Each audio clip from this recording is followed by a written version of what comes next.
There is a badge that American car culture buried 20 years ago, and somehow it just came back breathing. Nobody expected Ford to touch this name again. Nobody expected them to dare.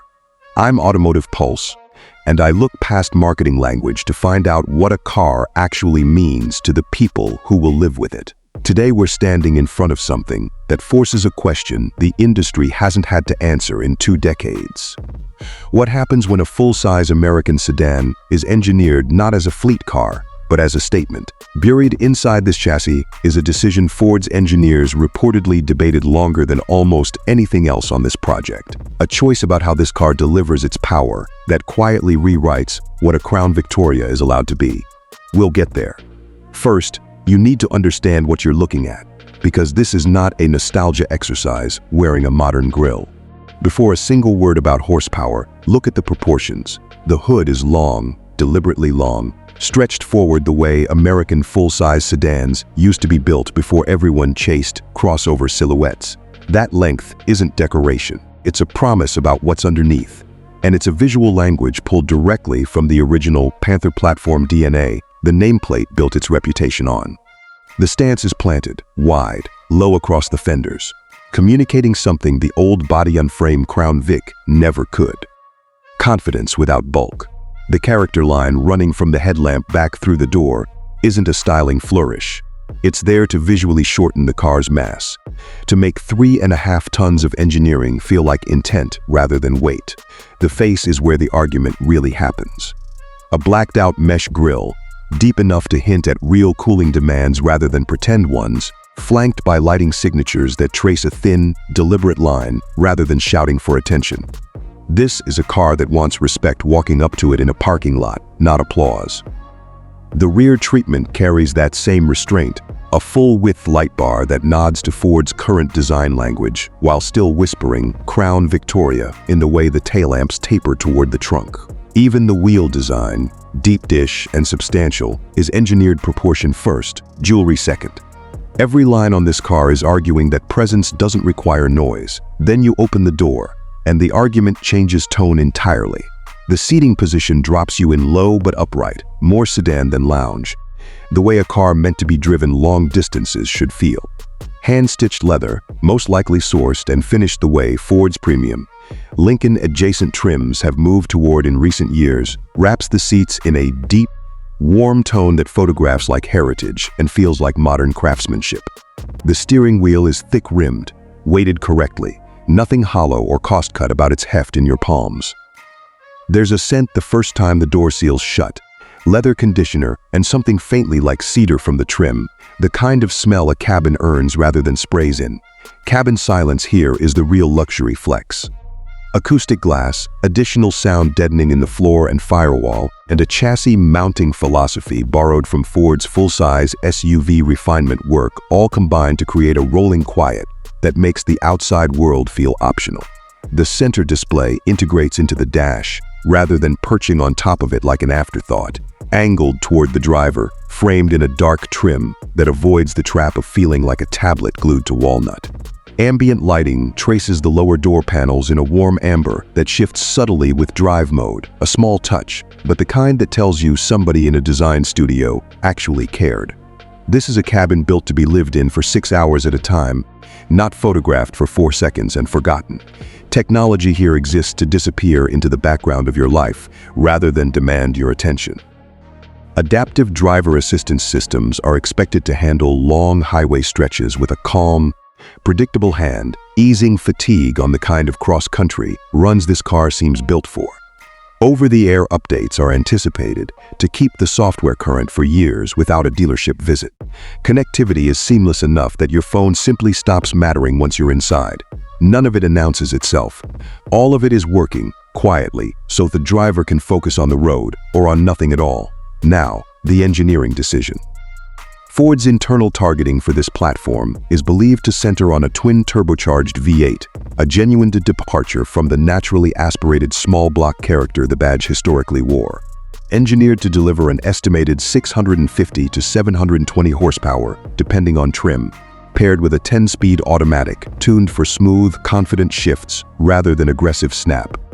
That's the controversy insiders have been quietly discussing. A forced induction approach on a name built around old-school American V8 simplicity is a real departure, and not every enthusiast will agree with it. But the reasoning holds up. Modern emissions targets and the demand for effortless, low RPM torque delivery make twin-turbo architecture the only realistic path to keeping this nameplate's character alive without compromising everyday usability. Dortcab is deliberate, a low mechanical settle rather than a bark. The kind of sound that says this car isn't trying to prove anything to your neighbors at 7 in the morning.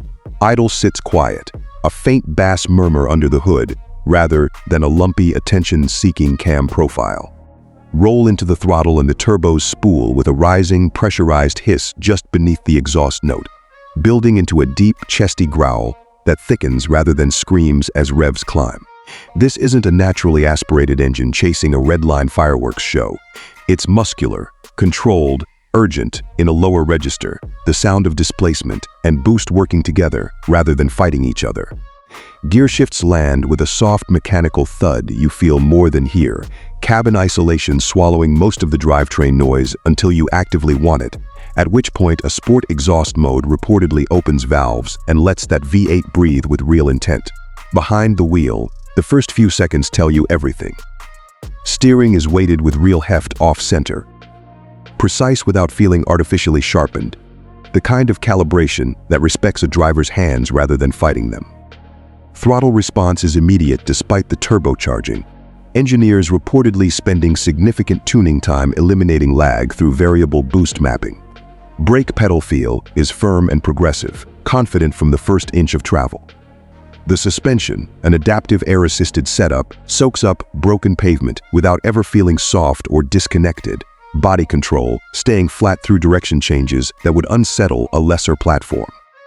Road texture comes through faintly, honestly, enough that you always know what the tires are doing without every imperfection reaching your spine. The seats hold you through a hard corner with real bolstering, not just cushioning. Within the first mile, the emotional reaction is relief. The sense that this platform understands exactly what it's supposed to be.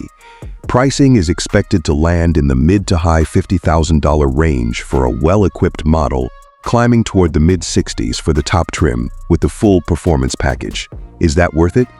Emotionally, yes, because what you're actually paying for isn't horsepower on a spec sheet.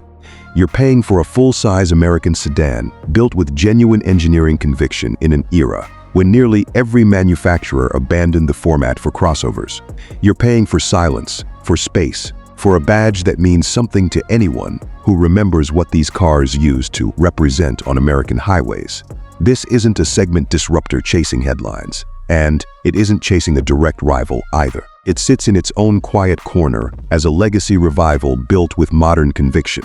A car positioned to remind an entire industry what a full-size American sedan could still be if anyone still believed in building one.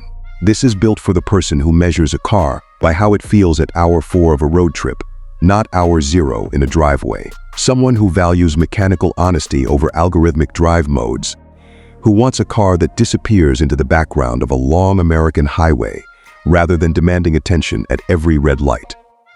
It's for someone who remembers, or wishes they remembered, what it felt like when full-size sedans were the default choice rather than a nostalgic exception. The honest compromise here is size. This is not a car built for tight urban parking or narrow European streets, and Ford knows it.